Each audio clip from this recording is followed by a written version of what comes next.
Bạn đã bao giờ tự hỏi liệu sau khi chết, con người có thật sự bước vào một nơi gọi là thiên đàng hay địa ngục? Trong cuộc sống, chúng ta nghe nhiều về hai khái niệm này qua sách vở, phim ảnh hay từ các tôn giáo khác nhau. Nhưng Phật giáo có cách nhìn nhận rất độc đáo và khác biệt về chúng. Thiên đàng và địa ngục, theo Phật giáo, không hẳn là những nơi tồn tại vĩnh viễn hay được cai quản bởi một đấng tối cao.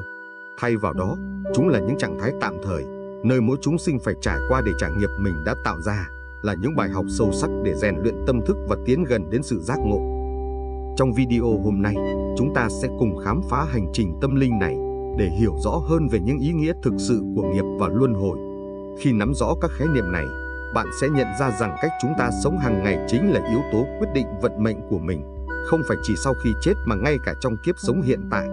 Nếu theo dõi đến cuối, bạn sẽ tìm thấy những bài học sâu sắc, giúp giảm bớt những khổ đau và rắc rối trong cuộc sống.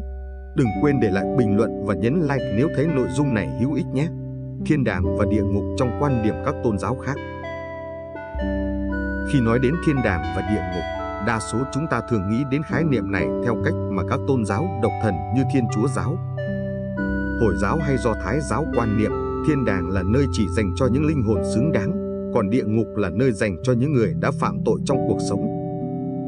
Theo đó, khi một người qua đời, họ sẽ được phán xét dựa trên hành vi của mình và có thể được gửi đến thiên đàng vĩnh cửu hoặc địa ngục mãi mãi. Địa ngục thường là nơi của những hình phạt đau đớn và khổ sở, được miêu tả với hình ảnh lửa đỏ, quỷ dữ và những hành hạ khủng khiếp. Trong các tôn giáo này, thiên đàng được xem là một nơi tồn tại đầy phước lành, là nơi gặp gỡ với đấng sáng tạo và trải nghiệm hạnh phúc mãi mãi. Còn địa ngục là hình phạt khủng khiếp, là nơi không ai muốn bị đày đến. Tuy nhiên, Phật giáo có cái nhìn rất khác về thiên đàng và địa ngục. Thay vì xem đó là những đích đến cuối cùng sau khi chết, Phật giáo chỉ xem đó là những cảnh giới tạm thời, nơi mà mỗi người trải qua để học hỏi và trả nghiệp của mình. Vòng luân hồi và khổ đau trong Phật giáo. Phật giáo xem cuộc sống là một chuỗi các kiếp sống nối tiếp nhau, được gọi là samsara hay vòng luân hồi. Vòng luân hồi là một trong những khái niệm cốt lõi của Phật giáo, và tất cả chúng sinh đều bị cuốn vào đó, trải qua sinh, lão, bệnh, tử không ngừng. Mỗi kiếp sống, mỗi cảnh giới mà con người hay các chúng sinh trải qua đều là kết quả của nghiệp báo, những hành động đã tạo ra trong các kiếp trước. Chúng ta thường nghĩ rằng cuộc đời chỉ là một kiếp sống ngắn ngủi, nhưng với Phật giáo, kiếp sống này chỉ là một mắt xích trong vòng luân hồi bất tận. Không có ai bị phán xét bởi một đấng tối cao hay bị trừng phạt mãi mãi trong một cảnh giới. Thay vào đó, mọi hành vi, lời nói và suy nghĩ đều tích lũy thành nghiệp, quyết định cảnh giới tái sinh tiếp theo. Nếu nghiệp báo xấu, chúng sinh có thể tái sinh vào các cảnh giới đau khổ như địa ngục, ngạ quỷ hay súc sinh. Ngược lại, nghiệp lành sẽ dẫn dắt chúng sinh đến các cảnh giới tốt đẹp như cõi người hoặc cõi trời, thiên đàng. Nghiệp báo và quyết định sự tái sinh. Trong Phật giáo, nghiệp, karma, là khái niệm trung tâm quyết định toàn bộ quá trình tái sinh của chúng sinh. Nghiệp không phải là sự phán xét từ một vị thần tối cao, mà là sự phản ánh hành động, lời nói và suy nghĩ của mỗi người trong suốt kiếp sống.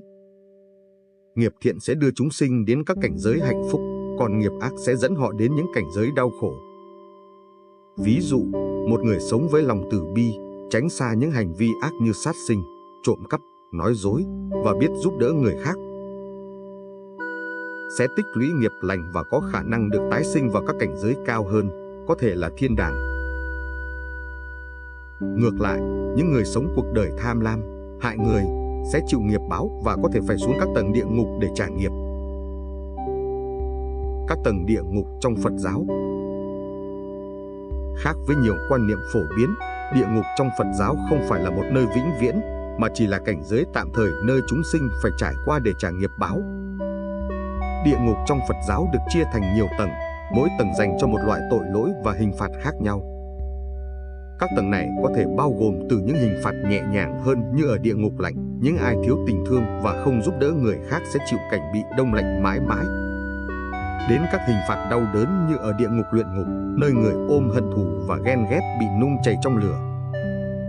Một trong những tầng địa ngục nổi bật là cuồng phong địa ngục, nơi những ai đã từng vu khống, nói xấu người khác sẽ bị cuốn vào những cơn gió mạnh, bị thổi tung lên và quăng xuống không ngừng nghỉ.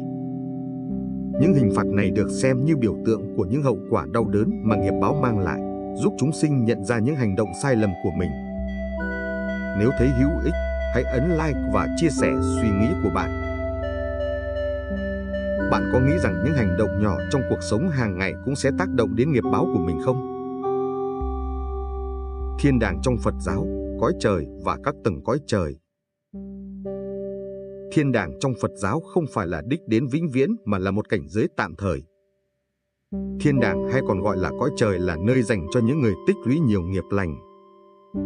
Có nhiều tầng trời khác nhau, mỗi tầng có một mức độ hạnh phúc và phước lành riêng, và chúng sinh có thể sinh vào một tầng trời dựa trên nghiệp lành của mình. Tuy nhiên, Phật giáo không xem thiên đàng là đích đến cuối cùng. Khi nghiệp lành kết thúc, chúng sinh vẫn phải tái sinh và tiếp tục vòng luân hồi. Chỉ khi đạt được giác ngộ, con người mới có thể giải thoát khỏi vòng luân hồi và bước vào trạng thái niết bàn, trạng thái của sự an lạc tuyệt đối và không còn khổ đau. Niết bàn, mục tiêu tối thượng của Phật giáo. Theo Phật giáo, mục tiêu cuối cùng không phải là thiên đàng hay địa ngục mà là đạt đến trạng thái giác ngộ và giải thoát khỏi vòng luân hồi. Niết bàn là nơi mà tâm trí con người đạt đến sự thanh tịnh hoàn toàn, không còn bị chi phối bởi tham, sân, si và các cảm xúc tiêu cực. Đây là trạng thái mà không còn tái sinh, không còn nghiệp và không còn khổ đau. Niết bàn có thể xem là đích đến cao nhất mà mỗi chúng sinh đều muốn đạt được. Trong hành trình tâm linh, chúng ta không chỉ cần tránh làm điều ác mà còn phải tu dưỡng tâm hồn, hướng tới lòng từ bi và sự tha thứ. Đó là con đường duy nhất để đạt đến giải thoát và có một cuộc sống thực sự an lạc. Hiểu rõ về thiên đàng và địa ngục trong Phật giáo không chỉ giúp chúng ta có cái nhìn rộng hơn về cuộc sống, mà còn cho phép chúng ta suy ngẫm về hành động của chính mình. Cuộc sống hàng ngày của chúng ta là một chuỗi các quyết định, và mỗi quyết định đều có khả năng tạo ra nghiệp. Khi chúng ta sống với tâm từ bi và làm điều lành, chúng ta không chỉ tạo ra nghiệp tốt mà còn giúp cuộc sống xung quanh trở nên an lành hơn. Thiên đàng và địa ngục không phải là những khái niệm để sợ hãi hay trông đợi trong kiếp sau, mà là những cảnh giới giúp chúng ta thấy rõ tác động của nghiệp báo. Thay vì chờ đợi một phán xét nào đó, mỗi người chúng ta đều có quyền tự quyết định cuộc đời mình qua từng hành động nhỏ nhất trong cuộc sống hàng ngày. Phật giáo mang lại cho chúng ta niềm tin rằng không có điều gì là vĩnh viễn, và bất kỳ ai cũng có thể thay đổi để đạt đến sự an lạc. Nếu muốn xây dựng một cuộc sống tốt đẹp hơn, hãy bắt đầu từ những việc làm nhỏ, tích lũy nghiệp lành và luôn sống với tâm từ bi.